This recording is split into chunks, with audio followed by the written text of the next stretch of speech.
గీతా మధురిమలు. కర్మ చేసేది ఏమిటి?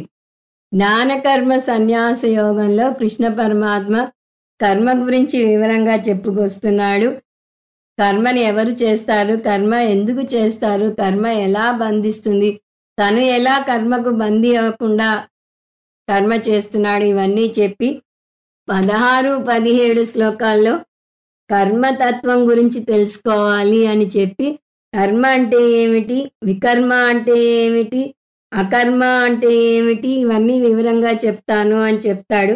18వ శ్లోకంలో కర్మ చేస్తున్నది ఎవరు అనేది చాలా విస్తారణగా చెప్తాడు. నిజానికి దాని గ్రంథి శ్లోకం అంటారు.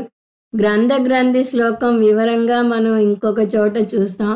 ఇక్కడ దీని సారాంశం మాత్రమే చూద్దాం. ముందు 4వ అధ్యాయం నుంచి 18వ శ్లోకాన్ని చాంట్ చేస్తాను. కర్మణ్య కర్మయ పశ్యేత్ అకర్మణి చ కర్మయః సబుద్ధిమాన్ మనుష్యేషు సయుక్త కృష్ణ కర్మకృత్. నిజానికి 18 నుంచి 24 వరకు చాలా ముఖ్యమైన శ్లోకాలు. మనిషి సమస్యలన్నింటికీ జ్ఞానమే పరిష్కారం అని చూపించబోతున్నాడు కృష్ణ పరమాత్మ. ఈ శ్లోకాలు చాలా ముఖ్యమైనవి. ఈ అధ్యాయంలోనే కాదు, మొత్తం భగవద్గీతలోనే ముఖ్యమైనవి. అందువలనే భగవద్గీతను ఉపనిషత్తుల సారం అంటారు. ఈ ఒక్క శ్లోకానికే శంకరాచార్యుల వారు చాలా వివరంగా చెప్పారు. ఇక్కడ మనం దాని సారం మాత్రం చూద్దాం. ఈ శ్లోకాన్ని అర్థం చేసుకోవడం చాలా కష్టం. కృష్ణ పరమాత్మ వ్యతిరేక పదాలు వేస్తున్నాడు మన మెదడుకు మేతనివ్వడానికి. అలాంటి లేకపోతే గీతాధ్యయనం లోతుగా సాగదు. ఈ శ్లోకంలోని వాక్యాల అర్థం అక్షరాలా తీసుకుంటే బుద్ధిశాలి కర్మలో అకర్మను, అకర్మలో కర్మను చూస్తాడు అని వస్తుంది. ఉన్నట్టుగా చూస్తే బుద్ధిశాలి అవుతాడు, కానీ ఉన్నదాన్ని వేరే విధంగా చూస్తే బుద్ధిశాలి ఎలా అవుతాడు? ఒక పుస్తకాన్ని పుస్తకంగా చూస్తే నేను బుద్ధిశాలిని, పుస్తకాన్ని మైకుగా చూస్తే ఎలా అవుతాను? అలాగే కర్మను కర్మగా, అకర్మను అకర్మగా చూస్తే అర్థం ఉంది, కానీ కర్మను అకర్మగా, అకర్మను కర్మగా ఎలా చూడాలి? అందువల్లనే శంకరాచార్యుల వంటి భాష్యకారులు ఇలాంటి సందర్భాల్లో మనని ఆదుకుంటారు. వారి పుణ్యమాని మనం వీటిని బాగా అర్థం చేసుకోగలుగుతున్నాము. ఇది అర్థం చేసుకోవడానికి మనం వేదాంత ప్రాథమిక బోధలోకి వెళ్ళాలి. ప్రతి వ్యక్తిలోనూ 2 భాగాలు ఉంటాయంటుంది వేదాంతం. అవి ఆత్మ, అనాత్మ. మన శరీరాలను కార్యకరణ సంఘాతం అంటారు. అంటే బాడీ మైండ్ కాంప్లెక్స్ అని అంటారు. ఈ కార్యకరణ సంఘాతాన్ని అనాత్మని, దీనికి భిన్నంగా ఉండి దీని అంతటా వ్యాపించి దీనికి చైతన్యాన్ని ఇచ్చే చైతన్యాన్ని ఆత్మ అని అంటారు. ఉదాహరణకు ఒక బల్బు తీసుకుంటే బల్బులో 2 అంశాలు ఉన్నాయి. అవి బల్బు, ఫిలమెంట్. ఆ రెండింటి వెనక కనపడని విద్యుత్ శక్తి ఉంది. అది ఫిలమెంట్ పోయినా కూడా ఉంటుంది. బల్బు ఫ్యూజ్ అయిపోయినప్పుడు విద్యుత్ శక్తి పోదు. బల్బుకి బల్బు శక్తి విద్యుత్ శక్తి వలనే వచ్చింది. బల్బులు అనేకం, విద్యుత్ శక్తి ఏకం. ఇప్పుడు ఇదే సూత్రాన్ని మన ఆత్మ, అనాత్మలకు వర్తింపజేద్దాం. బల్బు స్థూల శరీరం, ఫిలమెంట్ సూక్ష్మ శరీరం. ఈ 2 కలిపి అనాత్మ. ఈ బల్బుని కనపడని విద్యుత్ శక్తి ప్రకాశింపజేసినట్టుగా కనపడని చైతన్యం ఈ అనాత్మకు చేతనతత్వాన్ని ఇస్తున్నది. ఎలాగైతే బల్బులు అనేకం, విద్యుత్ శక్తి ఏకమో, అలాగే అనాత్మలు అనేకం, ఆత్మ ఏకం. అనాత్మని అహంకారం అని కూడా అంటారు. అహంకారానికి చైతన్యానికి మధ్య భేదం చూసినప్పుడు ఒక ప్రత్యేకమైన భేదం గుర్తుంచుకోవాలి. ఆత్మ ఆకాశంలాగా సర్వవ్యాపకం కాబట్టి కర్మ చేయలేదు. ఏదైనా కాయిక కర్మ చేయాలంటే కాయిక కదలిక ఉండాలి. దాని చలనాత్మకం కర్మ అంటారు. కదలలేనిది కర్మ చేయలేదు. అందువల్ల ఆకాశం అకర్త. ఇక్కడ కృష్ణ పరమాత్మ ప్రత్యేకించి చెప్పాలనుకున్న అంశం ఆత్మ అకర్త. ఆత్మ కర్మను త్యజించనవసరం లేదు. ఆత్మ కర్మే చేయనప్పుడు త్యజించే ప్రసక్తి ఎక్కడ వస్తుంది? నాకు 10 ఎకరాల భూమి ఉంటే దాన్ని నేను త్యజించగలను.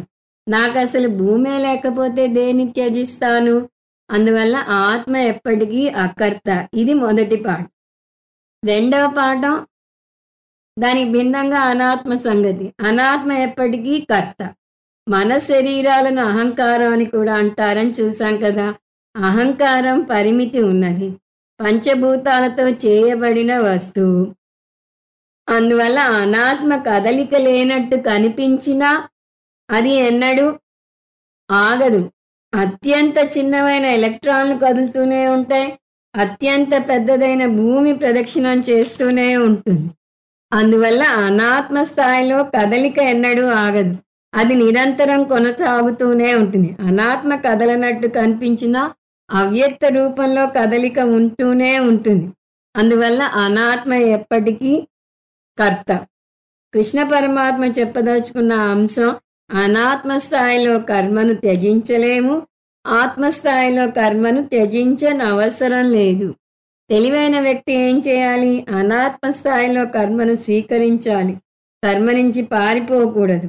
ఆత్మస్థాయిలో నేను అకర్తను, నేను ఆనంద స్వరూపుడను అని అర్థం చేసుకోవాలి. సో జ్ఞానం అంటే ఏమిటి అంటే, ఒక్క ముక్కలో చెప్పాలంటే, ఆత్మస్థాయిలో నేను అకర్తను, అనాత్మ స్థాయిలో నేను కర్తను అని తెలుసుకోవడం. 4వ అధ్యాయం పేరు జ్ఞానకర్మ సన్యాస యోగం. అంటే జ్ఞానాన్ని కర్మను కూడా సన్యసించమని కాదు అర్థం, జ్ఞానంతో కర్మను సన్యసించమని అర్థం. ఆత్మగా నేను అకర్తను అని అర్థం చేసుకోవడం. ఈ నేపథ్యంతో ఈ శ్లోకాన్ని చూద్దాం. కర్మణ్య కర్మయ పశ్యేత్. తెలివైన వ్యక్తి ఆత్మ అకర్త అని తెలుసుకుంటాడు. అనాత్మ స్థాయిలో కర్మలు చేస్తున్నా కూడా కర్మలు ఆపటం వల్ల శాంతిని పొందను, కర్మలు చేస్తూ కూడా శాంతి పొందుతాను అని అర్థం చేసుకుంటాడు. అంతర్గత అకర్మ అంటే ఆత్మస్థాయిలో అకర్తగా ఉండటం, బాహ్య కర్మ అంటే అనాత్మ స్థాయిలో కర్తగా ఉండటం. అందువల్ల కర్మణి అంటే అనాత్మ, అకర్మ అంటే ఆత్మ. పశ్యేత్. ఇప్పుడు అర్థం స్పష్టంగా వస్తుంది. అనాత్మ చేసే కర్మల మధ్య కర్మ చేయని ఆత్మని చూడాలి. చెయ్యి కాంతి ఉదాహరణ చూస్తే కదిలే చేయి వెనుక కదలని కాంతి ఉంది. కాంతి వల్లనే చెయ్యి తెలుస్తున్నది, కానీ చెయ్యి కదిలినా కాంతి కదలటం లేదు. అలాగే మనసు శరీరం నిరంతరం పనిచేస్తున్నా కూడా వాటి వెనక నుండి వాటికి చైతన్యాన్ని ఇస్తున్న ఆత్మ కదలదు. అకర్మనిచ కర్మ పశ్యేత్. బుద్ధిశాలి అకర్మలో కర్మను చూస్తాడు. అదెలా సాధ్యం? శరీరం మనసులు విశ్రాంతి చెందుతున్నట్టు కనిపించినా కూడా నిజంగా విశ్రాంతి తీసుకుంటున్నట్టు కాదు.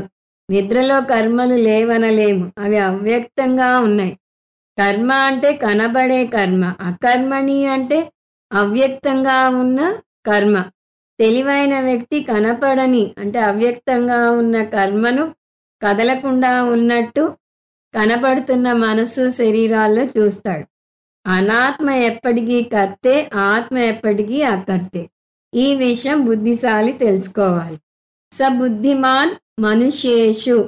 అటువంటి వ్యక్తి మనుషులందరిలోకి బుద్ధిశాలి. సయుక్త. అతనే అసలైన యోగి. ఆత్మ అనాత్మలను అహం అహంకారం అని కూడా అంటారు. మనసు అహంకారం, అది పాంచభౌతికం కాబట్టి స్వతహాగా జడం. కానీ మనసుకు చైతన్యాన్ని ప్రతిబింబం చేసే శక్తి ఉంది. చిత్ యొక్క ప్రతిబింబాన్ని చిదాభాస అంటారు. కాబట్టి అహంకారం అంటే చిదాభాస సహిత మనసు. ఈ అహంకారమే కర్త భోక్త. అహంకారం లక్షణం కర్మ చేయటం, అది క్షణం కూడా ఖాళీగా కూర్చోదు.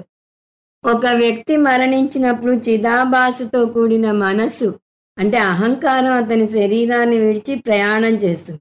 అహం లేదా ఆత్మకు ప్రయాణం లేదు, అది సర్వవ్యాపకం కాబట్టి. సకృత్స్న కర్మ కృత్. అతను కృతకృత్యుడయ్యాడు, అన్నీ సాధించాడు అని అర్థం. ఈ విధంగా ఈ శ్లోకంలో కృష్ణ పరమాత్మ కర్మ చేసేది అనాత్మ అని, ఆత్మ ఎన్నటికీ కర్మ చేయదు అని నిరూపించాడు.